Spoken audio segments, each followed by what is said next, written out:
Hey, it's Minimalist Gourmet, and today we're going to be brining pork chops. Let's get crack-a-lackin'.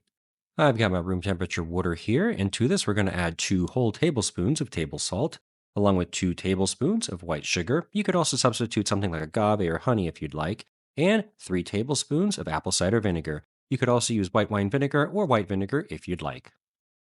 Now whisk this together until the salt and the sugar completely dissolve, but be careful not to splash any in your eye or you might go brined.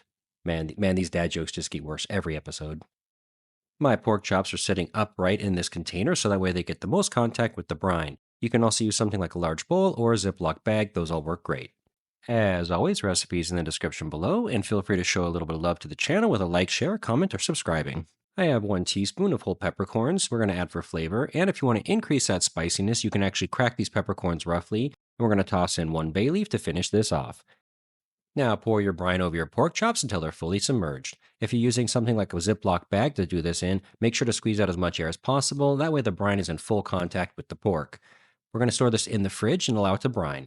If you have thin pork chops, you're going to do about 30 to 60 minutes. If you have thick boys like I do here, you're going to do about 2 to 3 hours.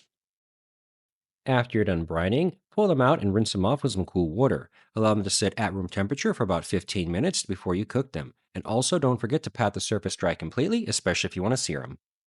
Your brine pork chops are going to be more tender, juicy, and flavorful in whatever recipe you use them in. Definitely check out my honey garlic pork chop video right here, which makes fantastic use of these brine pork chops. Thank you guys so much for watching. I really appreciate it. And I'll see y'all again here next time on the next episode of Minimalist Gourmet.